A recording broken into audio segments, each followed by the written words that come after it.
Which Trails game is the objective best? Is objective the right word? Whatever, I'll go with it. Hey friends, it's Just the Gems. I'm Brandon, and it is time for me to finally lay it all on the line.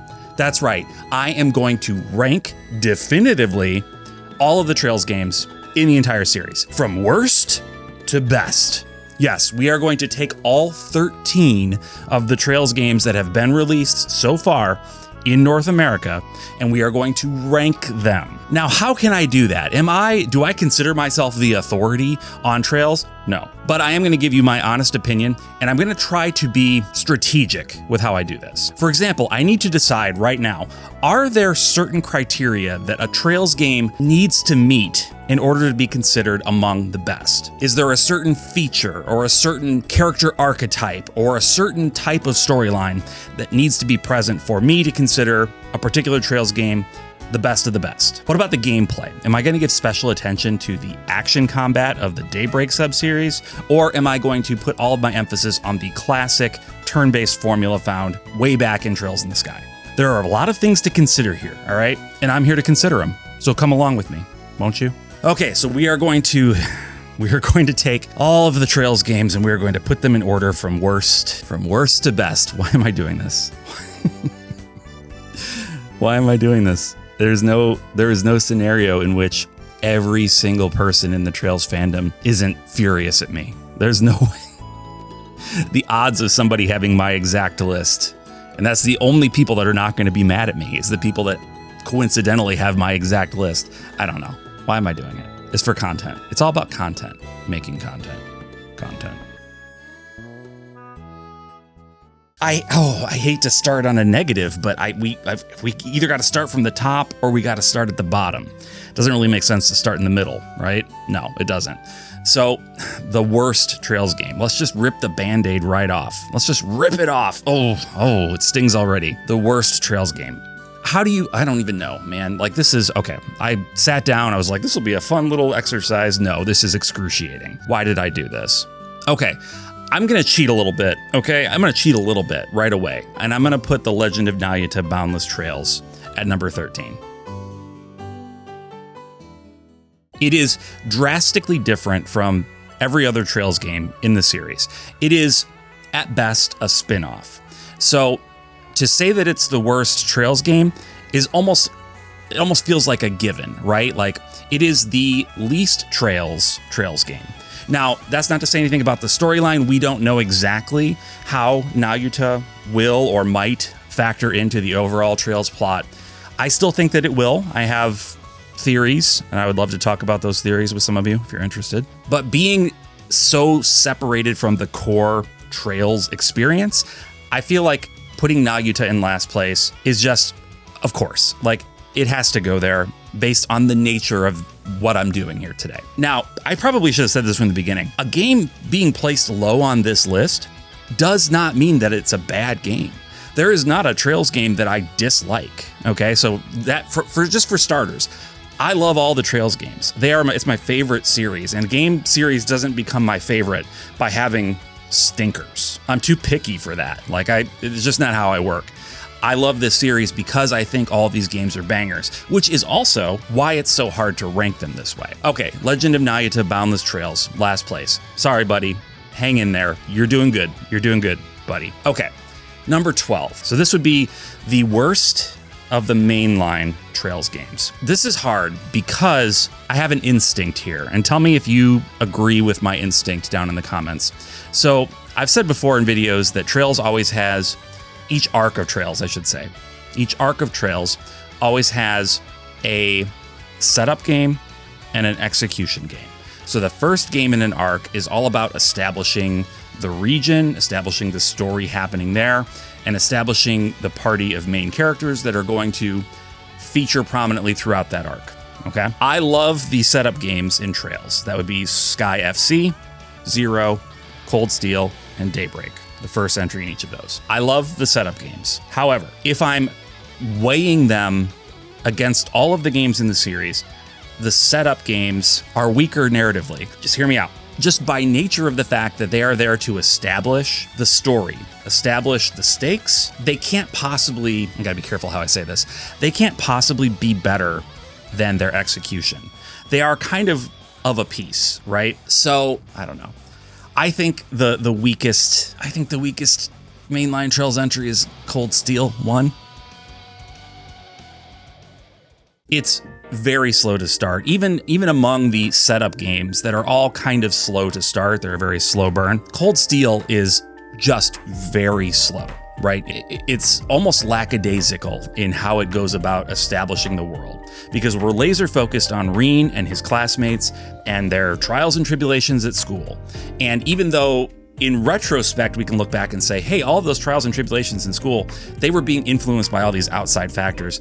At the time, as we're playing the game for the first time, we don't know all that.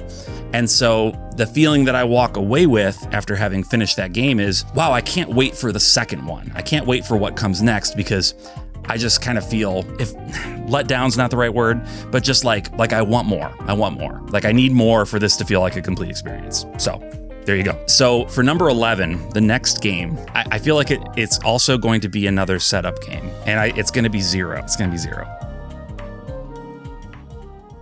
Trails from Zero is the beginning of the Crossbell arc, and I feel like I'm kind of unique, even special, precious little butterfly, in that I don't care as much for the Crossbell arc as it seems like most of the fan base does. Everybody is in love with the team and Lloyd as a main character and Crossbell as a city and as a country, and I don't dislike any of that stuff. I think Lloyd's fine. The characters are good. Randy's very funny. I like Randy a lot. The Crossbell is a cool city, and I love getting to know the city and getting to know the people in it and the countryside around it. Very cool. But I didn't have the same feelings for those characters as I did for, say, the characters in Sky or the characters in even Cold Steel. It just didn't resonate for me in quite the same way. Some of that might be, I think I've said this before, maybe on this channel, some of the reason that I'm not as fond of the Crossbell duology is because I first played them in their pre-Geofront translation state. So there was for a while just a very, very rough, raw English translation on the internet. And before Cold Steel 3 came out, I really wanted to go back and play those two games so that I had more context, because I knew that Cold Steel 3 was going to be bringing in a lot of characters more heavily from the Crossbell games, especially after the ending of Cold Steel 2, if you know, you know. So I played them, and I barely understood what was going on because the dialogue was it was just the roughest, rawest translation. And no shade to the people that did it. They weren't trying to make a polished, fancy, final, localized version. This was the rough pass. This was the raw translation. And it did its job. And what an editor would do is take that dialogue and punch it up and make it suitable for a Western audience, or specifically an English-speaking audience in this case. And eventually that did happen. Geofront did it. You all know the story, I'm assuming. NIS America saw the work that Geofront did, said, hey, let's use that. Let's work together and bring these games over officially. And they did it, and it's great. And I think the world is a better place because we have the Crossbell duology in English officially available for sale. I have 2 copies of each game because I'm a maniac. But second least favorite game in the series, Trails from Zero. Next up, my instinct is to say Sky FC because following the pattern of the setup games. But I actually don't feel that way about Sky FC. Because of kind of the unique position that Sky FC's in, it does have all of the same foibles, issues that any of the other setup games have, but it is also like colored with nostalgia for me. It was the beginning. It was a game that sat on my PlayStation Vita. I downloaded it from the PlayStation Store, the PSP version from the PlayStation Store. And I think it was on like super big discount. And I was like, oh, it looks like an RPG. It's like $4 or $5. I'll just get it. And then it sat there for ages because the title looked so boring. The Legend of Heroes, Trails in the Sky. I was like, I got time for that.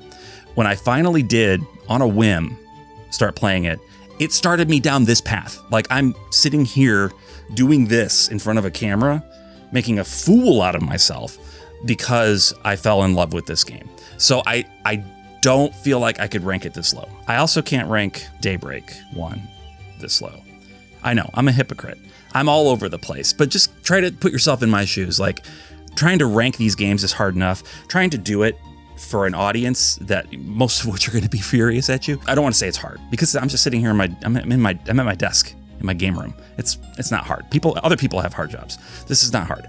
But it's emotionally tricky. Trails of Cold Steel 2.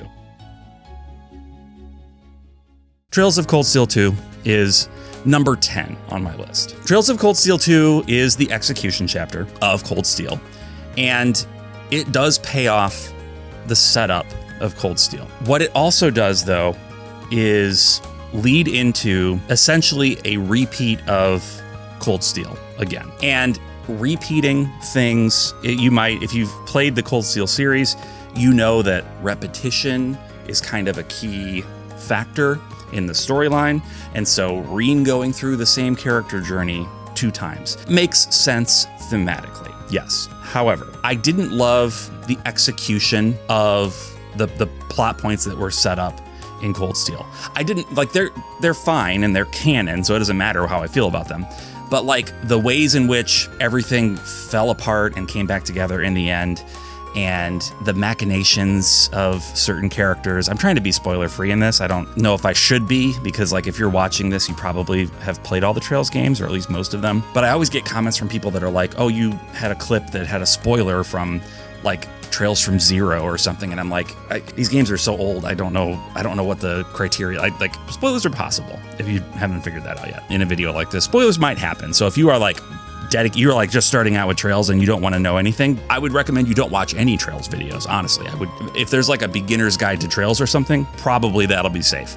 But videos like this, where we're kind of deep diving and thinking critically, and like they're probably not going to be for you. Anyway, Cold Steel 2, the execution of the setup was not quite what I wanted it to be. It's also mechanically one of the least interesting. I don't know. It just feels very slow. And Cold Steel 1 and 2 both are just kind of ugly games. Sorry, like they're just not the prettiest. And Trails has never been about like big flashy graphics.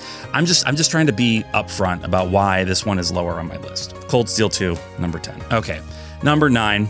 We're approaching the midpoint here, so that's not too bad. The midpoint, well, number 9. I think 8 is the 8 or 7. 7's the midpoint. Number 9, I'm going to say, is Trails in the Sky the Third, and let me explain why. Trails in the Sky the Third was experimental, right, for the time. At the time, maybe they had ideas about where they were going to go with the series, but I think the fact that it's called Trails in the Sky the Third is sort of an indicator that they weren't 100% certain how they were going to do this going forward. Because this is not a Trails in the Sky game, really. It is much more of a Trails into Reverie type game. I mean, you can argue that Trails into Reverie is a Trails in the Sky the Third type game, but you know what I mean, right? Like it's an in-between sort of game. It's a game designed to link the previous arc to the forthcoming arc. And it succeeds in that goal. Like it provides what is, I guess in my mind, one of the coolest lore dumps that any game has ever done. However, the way it does that is the least interesting out of all the Trails games. If I was going based solely on story presentation and gameplay, I would probably put Trails in the Sky the Third in last place on my list, just because it is a dungeon crawler. It is not particularly exciting outside of the story. The gameplay is Trails in the Sky. It's, basically the same slightly refined battle system from the first 2 games. And it's kind of like plays almost like a series of vignettes, and you are running through the most boring dungeons. Trails games have always had boring dungeons. I hate to say it, in my opinion, Trails dungeons are among the most boring in JRPGs. Maybe slightly more interesting than like Persona 3 and 4, which were the kings of boring dungeons. But I long for a Trails game with dungeons like Persona 5, where everything feels handcrafted and just interesting, and running through a fortress that just is a series of long hallways and the occasional like big room. What functionality is that? Like, how would anybody use a facility like that? The dungeons in Trails are almost without exception very boring. And Trails in the Sky the Third is it's all that. It's just all dungeons. And then you have some cutscenes in between, and you have the doors. So the doors are a very cool mechanic, and the overall story, the character work, and the doors are why this game is number 9 on my list and not number 13. All of that stuff I think is just incredibly interesting, incredibly vital. A lot of people used to say, oh, you don't need to play Trails in the Sky the Third. You could skip that, go right into 0. No. If you are new and you did not heed my warning to go watch a beginner's guide or something else, let me just say to you, don't skip the third. It is a vital game. It is incredibly important to the overall story, to the characters and their development throughout the course of the games.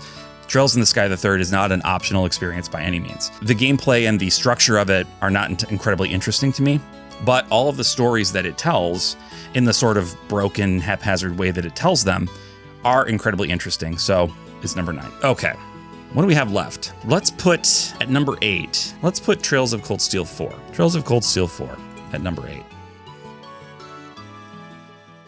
Again, it's an execution game because Cold Steel had 2 loops of setup and execution, right? Cold Steel 1 and Cold Steel 2, and then Cold Steel 3 and Cold Steel 4. Now, this is kind of also breaking my earlier rule where I'm ranking the execution game lower than I'm ranking the setup game. And that's because again, like with Cold Steel 2, I just don't feel like the execution was what I wanted it to be. They did some very interesting things in Cold Steel 4, some things that kind of utilize, how do I put this? I'm not going to spoil anything. It manages to utilize Cold Steel 4's gameness in such a way that it creates an interesting story beat that pays off in the subsequent game. If you know what I'm talking about at the end of Cold Steel 4, you probably know what I mean. If you don't, that's fine. Don't worry about it. But Cold Steel 4 just kind of did not stick the landing for this super long arc that I quite wanted it to. The overall story, I didn't really understand the villain in this story. People seem to be behaving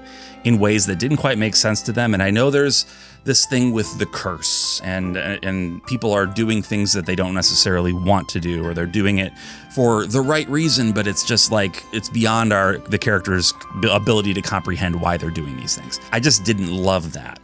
I mean, there's an aspect of Trails that I haven't personally talked about a lot, but that is actually really interesting, which is like the higher powers that are above the world of Trails, right? Like, you know, there's Gtheos, the goddess, but then there are, you know, these demons, and there's all this like stuff in these other realms or whatever that we get little glimpses of here and there. McBurn being a prime example of that. And there's a lot of interesting stuff to that. And I think Cold Steel 4, if it does something well, it shows kind of definitively how unknowable a lot of this stuff is. Like, it's supposed to be beyond human reckoning, and it does that well. The problem is it feels like all of the major actions of the villain or villains were that. Like, they were just kind of this unknowable thing. And I'm sure some of you are commenting below why I'm stupid and I just didn't understand what the characters, the bad guys were doing. Fair enough. Maybe I'm just stupid. I played the game like 4 times, and by the time I get to the end of Cold Steel 4, I'm like, yeah, I mean, I just don't fully buy it, I guess. Like, I feel like I understand what they're saying, but I don't fully buy it. So that's why this one is a little bit lower. Okay, now we're at the midpoint, right? 7 is basically the hinge on which this list pivots. So you can't get mad at me about any of the ones from here on, because like this is all like the top half of the list. We're into like this. These are all really good, right? They're all good. I said that already. They're all good. I would put Trails into Reverie at number 7. Trails into Reverie is essentially what, in my opinion, Trails in the Sky the Third should have been. If they wanted to make Trails in the Sky the Third a more interesting video game experience, they would have made it like they made Trails into Reverie. And I think they understood that. I think that's why they made Trails into Reverie the way they did. They still managed to keep the dungeon crawling aspect of it and the, vignettes, the short stories that come from the doors, like in Trails in the Sky the Third. They still managed to keep all of that, but they kind of put it over here. And then they also gave us a hearty helping of a main storyline that used a unique, like, tri-hero, 3-hero gimmick to lead you through that story. It was a breath of fresh air for me in the Trails series, because especially having come off of the Cold Steel games, which are 4 games in a row with like largely the same cast and the same villains and a lot of the same locations, and it's like, let's move it along. It was just a breath of fresh air to play through Reverie. And I don't think any of the vignettes, the short stories in Reverie, were as impactful as the most impactful in Sky the Third, but they were all still very good and interesting and fun. So yeah, so I feel good about Reverie sitting smack dab in the middle. It, was a final send-off farewell to the first part of the Trails series, right? And it was kind of bringing all of those characters, guys. Like, there are so many there's a ridiculous number of characters in Trails into Reverie. I don't understand. Like, your brain, if you haven't played a Trails game and you're just watching this out of gross curiosity to watch a middle-aged man go cuckoo over anime video game characters, you can't possibly understand how many characters there are that you can play as and have in your party in this game. I would say maybe it's too many. It's a lot. It's maybe too many. But Trails into Reverie, thoroughly enjoyed it. It was fantastic. Number 6. I'm going to put Trails to Azure here. Again, I think Trails to Azure is probably near the very top of a lot of people's lists because A, they have affection for the Crossbell games that I don't particularly have, and B, it is a very well executed finale for this particular arc of the story. It's a fantastic culmination of all the plots leading up through Zero and even back further, right? Even back into like Sky the Third, setting up a lot of this stuff. Like Trails to Azure just does a really good job, and it introduces some like interesting plot twists that make you kind of recontextualize even Trails from Zero. Like some of the things you did before, you're kind of like, oh, I see these in a different light, or I understand these differently now because of some things that happen in Trails to Azure. And that's what a great sequel does, is if it can like make you think about stuff that happened before in a different way or recontextualize it. I think that's like just grade A work on the part of Falcom. So Azure, number 6. Okay. Daybreak 2. I think a lot of people would probably put Daybreak 2 a lot lower than number 5. Some people view it as the weakest entry, actually, in the series. I don't, obviously. Like, if I'm putting it number 5, I don't think it's weak. I think it's, it does a lot of interesting things. It takes some bigger swings than your typical second game in an arc does. It also doesn't quite feel the same as the other execution games because of its kind of unusual structure, but also just because of the story it's telling. It's not the same as the other execution games. So it's hard to judge it, even like it's kind of an apples and oranges sort of comparison to make, but I really like the characters from the Daybreak arc are just among my absolute favorite characters in fiction of all time. Like I love them. So yeah, it's going to rank higher for me than it is for a lot of people based on the strength of that alone. Besides that, like the storyline is weird and cuckoo, and I don't fully, there's some parts, I've only played it one time. This is the Trails game, one of 2 Trails games, 3 Trails games I've only played once, if you count Naruto. I've only played Daybreak and Daybreak 2 once each. And Reverie. I've only played Reverie once. Okay, so the last 3 I have only played one time. So I probably need to go back and play them again. But there are some aspects of the overall plot of Daybreak 2 that I still don't fully understand. And it could be that I either just missed something as I was playing through it. I was playing it to review it, so I was, trying to go a little bit quicker than I might otherwise. But I also think that it's possible that they are laying groundwork for Trails Beyond the Horizon and maybe subsequent games after that. So it's possible that the things that are being brought up in Daybreak 2 are meant to be paid off down the line more. That's entirely possible too. But I just love the characters. I love the swings that it takes. Like it takes some big swings for, like I said, for an execution game in an arc like this. It's very interesting to me. And I like it when Trails takes those big swings. That's why I liked Reverie so much. It's because it broke like almost every tradition that the Trails games had up until then, while still being unapologetically a Trails game. I love it when they do that stuff. And Daybreak 2 is pretty much that. It's pretty much that same sort of thing. It's not the exact same kind of game as Reverie or Sky the Third. It's not that kind of game at all. But it takes similar swings, and I appreciate it. Okay, number 4. We're down to the final 4. It's going to be Cold Steel 3 for me at number 4. There was a period of time, actually, not too long ago, when I would have called Trails of Cold Steel 3 my favorite in the series.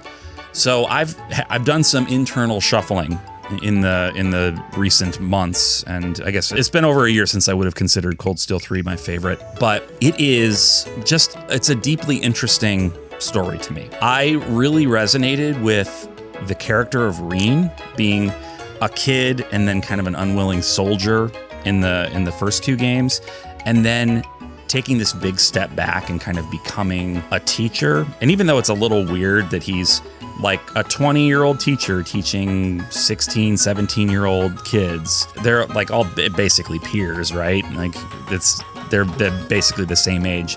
So it's a little odd, but it did some things I think better than the setup in Cold Steel 1 did. It didn't give us 5 million characters like Cold Steel 1 did right from the get-go, right? You got all of Class 7 in Cold Steel 1. It's not it's like 8 or 9, whatever. But like in Cold Steel 3, you have Reen and you have his 3 students from the beginning, right? You eventually get 2 more added, but they wisely waited until a ways into the game to bring on these additional characters so that you have plenty of time to develop the relationship with the core team. And the core players on the team in Cold Steel 3 are among the most interesting characters to me. I love Yuna. She's one of my favorite characters. I love her story. She is just seems like a cool kid. And getting to experience her journey with her through Cold Steel is just like, I love it. And she honestly, in my opinion, like Reen should have fully taken a back seat in this game, and Yuna should have been the main character of Cold Steel 3 and 4. She kind of is, if you think about it, like especially in Cold Steel 4, at least in the beginning, she sort of takes the lead and she is kind of the protagonist, at least for a while.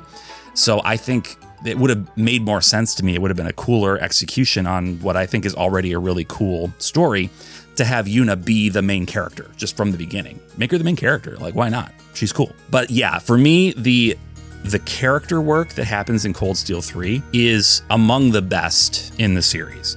And that kind of almost on its own elevates the game significantly. I also really liked the gameplay changes that they made in Cold Steel 3 compared to the rest of the series up to that point. You know, adding the like commands that you can issue, I thought was a really cool thing to add.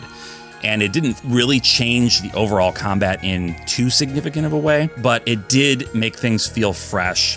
I also appreciated the way that, you know, combat, like just the way the graphical presentation, both in combat and out of combat, was elevated a significant amount. Like, it's pretty clear that whatever engine they were using for Cold Steel 1 and 2, I've heard rumors that it was like a free engine. I don't know if I don't have that verified. If you know, let me know in the comments. But my understanding from reading something quite a while ago was they were using a free engine that Sony offered for like the Vita and for PlayStation 3 or something. They weren't using that anymore, if that was the case. That whatever they were using now was much better. And I just it felt like such a glow up that I was just very impressed with the presentation as well. So yeah, the feelings that I get when I think about Cold Steel 3 and what the characters go through in that game. I love it. It's number 4. Okay, we're down to the final 3. We've got Trails Through Daybreak, and we've got Trails in the Sky FC and SC. I'm going to put Trails in the Sky FC next. Trails in the Sky FC is, how do I put it? It's a very, very, very important game to me, obviously. I've said before in this video that it's a very important game to me from a nostalgia perspective. Emotionally, it's just like a significant game in my life. I don't think it's the best game, even if I take a step back and try to look at things purely objectively, which I can't do because I'm a human, and humans have a point of view, and we can't be truly objective about anything, really, especially matters of opinion, right? We're not being objective here. If I tried to be more objective, I would say, well, Trails in the Sky FC has the most primitive battle system in the entire series. It was the foundation of it all. It has the most primitive graphics in the series. It is the shortest game in the series, meaning there's not as much content as future games would have. So, I mean, by those criteria, right, it should be much, much lower on this list. It's not because I'm not objective, and this is a really important game to me, and I love Trails in the Sky FC. I just think it's beautiful and brilliant, and I'm so excited for the remake, you guys. Like, this is nuts. And I there's a lot of news going around right now about how it's longer. It's like twice as long as the original, and I'm sure most of that is just like, you're not hitting X to quickly advance through text boxes. If you read fast, like, you can get through the dialogue in the Sky games pretty quickly because you can just go as fast as you can read.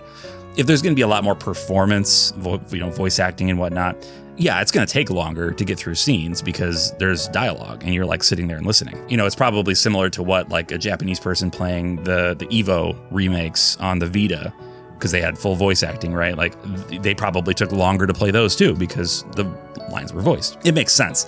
So I don't think that they added a whole bunch of fluff and filler. I'm assuming that it's just like the presentation of the game is elevated significantly, and that's going to lead to a longer game. Now, there probably is additional stuff. Maybe there's more side quests. Maybe there's some bonus stuff in there for, like little nods, little Easter eggs for Trails series fans, things that they would recognize from future events. And I'm excited to see what they do there. I hope that they don't do too much. I really, really hope that they don't do too much. Just don't go overboard, guys. Let's keep it moderate with the future nods and the winks, don't wink too hard. You're going to hurt yourself. Okay, we're down to the final two. And I know that by announcing number 2, I'm also kind of announcing number 1. So I'm just going to announce number 1. We're just going to do a drum roll. This is me doing this so that I remember to insert a drum roll sound. And if I don't, I'm going to look real stupid. Drum roll. Okay, the best Trails game, in my opinion, the best Trails game is Trails Through Daybreak. That's right. Trails Through Daybreak, in my opinion, is the best Trails game that they've ever made. That Falcom has ever put out. It's possibly the best game, in my opinion, that Falcom has ever made. I love Ys, but I think Trails Through Daybreak is just fantastic. I'm going to talk about Trails in the Sky at SC first, because it's number 2, and it definitely deserves to at least be number 2. It is just feels like a culmination of the promise of Trails in the Sky FC. FC obviously leaves us on a massive cliffhanger, which for those of you that are going to be new to Trails, if you're still watching, when you play the remake, get ready for this cliffhanger, guys, because it's one of the hardest hitting, gut punchingest cliffhangers that has ever been in video games, or probably just in fiction. Think of the cliffhanger at the end of Back to the Future 2. That was a pretty big cliffhanger, right? But we only had to wait 6 months for that movie to come out. Who knows how long we're going to have to wait for the Sky SC remake.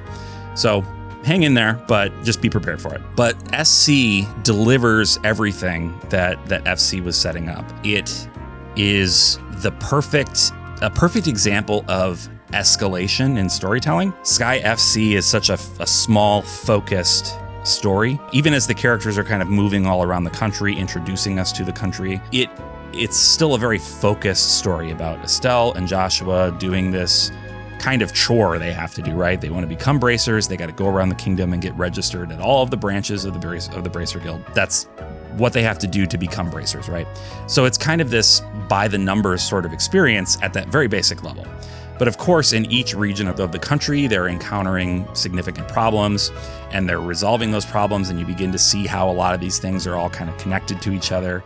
And then you end up with the, big conflict at the end of FC, which you resolve, and things seem like they're great, only there's this tiny little, trail of breadcrumbs that's kind of been being laid this whole time. And you finally get to see that. You finally see the culmination of that. And if you weren't paying close attention, you might not have even realized that this was all being set up this whole time. But then they pull the rug out from under you, and you are just floored by everything that's happened. So SC picks up the ball and runs with it from there, and it is just glorious. It does a fantastic job of raising the stakes, raising the scope of the story, giving you a lot more choice. You have access to more characters typically at any given time than you do in FC. And FC, I think you can really only choose your party at the end, in the final dungeon maybe. You can kind of put together a party, but much earlier in SC, you have the ability to kind of start to use the people you want in battle, and it just feels a lot more free and a lot more open, even though you are still following a pretty linear story, right? But yeah, it's a masterful work. It does such a good job of raising the stakes, and it's brilliant. Trails Through Daybreak was kind of a game changer. For one thing, Van is possibly my favorite protagonist ever. Estelle is right up there, and she had always been my favorite protagonist. And I'm wishy-washy, guys. I flip-flop. Some days I feel like Estelle is Bestel, and other days I feel like Van is Bestel. Sometimes Van is Bestel. And I think he's such a great character. He is kind of unlike the characters that we've had before. He is not this squeaky clean, pure-hearted hero, right?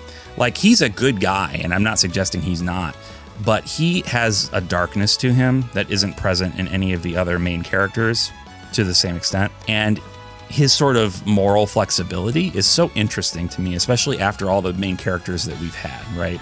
The Truth and Justice Brigade And I say that kind of facetiously, and it is kind of cringy, but like, it's good. Like, I think it's good. I love all the main characters we've had, and all the whole cast of characters has been great. But Van just feels so different in such a refreshing way that I was in love with the story from the beginning. All of the characters that join you at Arc Ride Solutions, Van's agency, all of the characters that join you are just among the best that the series has put out. I love them all so much. Even Judith, even though she's like a Phantom Thief, and that's weird. It feels very Persona, but I know Persona didn't invent the Phantom Thief idea. It's kind of more of a deeper cultural thing, but it did feel kind of Persona, I'll admit, as a Westerner when I saw it. But she's great. Catra's great. You know, like Agnes, of course, Aeron. Like, all of these characters are so great. You get a character in this game who's like in his 50s or 60s. Like, what JRPG has a character that old? That's 60 years old in anime years is dead. That's dead. And he's walking around, and he's a tough dude. I don't know. There's so many fantastic characters. I like the more kind of adult focused storytelling. You know, previously the oldest main character we had was Reen, who was, well, I guess you could say C maybe in Reverie. I guess I'm only saying somebody's a main character if they starred in at least one full game. And you have a couple of, like, Reverie was divided into 3, so he doesn't quite count in my book. But Reen being like 20 or 21. Van is, I think, 24 at the start of Daybreak. And that's still really young, but 24, again, in anime years is like my age, is like in his 40s, basically. So it's just very refreshing to have a character like that. I love the combat. It is the best rendition, in my opinion, of the turn-based combat in Trails history. It is largely the same, but now, you know, you can move around freely. Now, first of all, there's the action combat, and that's almost an aside. The action combat is pretty basic and straightforward, but it is really nice to have for like grinding through mobs, so you don't just have to constantly go into the turn-based. You can just grind through them quickly in action combat, and you don't have to worry about it. But the turn-based combat is so much faster and more fluid. I didn't use fast-forward high-speed mode a single time in Daybreak. I always felt like I needed to in every other Trails game. Because the combat felt pretty slow if you didn't use the high-speed mode, I never felt like I needed it here. It's like they got the timing right. They got the pace correct. And I love that. I love it so much. It's fluid. You can move around on the battlefield and position yourself. So positioning ends up meaning a lot more to combat than it has in previous games. Like the arc of your different attacks are laid out in different ways. And it's a great battle system. I just love Daybreak so much. I love all those characters. I'm so excited for Beyond the Horizon because I love these characters as much or more than I've liked any characters in the whole series so far. And so getting another game with them and then bringing in some, you know, classic characters as well, like Reen and Kevin, if the trailers are to be believed. Very hyped. I'm just very hyped for this game coming up, guys. I'm bummed that we have to wait until January. I understand. It probably makes sense to move it out of the fall, especially when we've got FC Remake coming out next month, like in 1 month. It's crazy. So it makes sense. It makes sense to move it out. But I'm very excited for it. Very excited for a First Chapter remake as well. I will definitely be reviewing it, so keep an eye out for that. If you're on the fence, you know, obviously, like if you're a Trails fan, you're getting it. You know, if you want to hear what I have to say about it, by all means tune in, but I know you're going to get it. You're going to get it anyway. I would get it, even if I wasn't reviewing it, I would be getting it 100%. Trails is so great, you guys. If you stuck around for this 40-minute, I don't know how long this is going to be, video of me ranking the Trails games, and if you got mad at me, but you stuck through it to the end, like, you're one of the real ones, and I appreciate you. Let me know down in the comments how you would rank them. Like, I want to see a whole bunch of 13 number lists down there with your rankings because, you know, I want to see how you feel about this. I want to know, am I in the minority? I'm definitely not in the majority, but like how small of a minority am I in? Am I in just the tiniest minority? Or are there other people that feel similarly? Even if our lists aren't going to be exactly the same, I would be curious, like where you ranked Sky in relation to other games and Crossbell, all these things. I'd just be curious to know. So leave a comment, let me know. If you did enjoy the video, would you consider liking the video? And if you would subscribe if you aren't, it means a lot in trying to grow the channel. And it's been so much fun. It's been 3 years now, just over 3 years that I've been doing YouTube. It does not feel like 3 years, and it also feels like it's been an eternity. Time is weird when you get old. If you're young, enjoy it. Enjoy being young. But just understand when you get old, time is very strange. Time is very weird. It does not make sense anymore. I also have channel memberships if you're interested in that and joining the Discord and things like that. The link is down there somewhere here. I don't know where I'm pointing. It's down below somewhere. If you want to support the channel, you want to support me in that way, I really appreciate it. Thank you to all the members that I have right now. You guys are great. Thanks for hanging out and chatting in the Discord. You guys are all fun, and I just appreciate you. I just appreciate you so much. Oh, I also have a podcast. If you are into podcasts and JRPGs, listen to the JRPG Pursuit. I've got a link down in the description to that. So please give us a listen. Anyway, I've been rambling for a long time now, and I'm tired. And it's really hot down here. It's usually so cold down here, but it's like boiling down here today. So I'm going to go pass out. Anyway, thank you for watching, and until next time.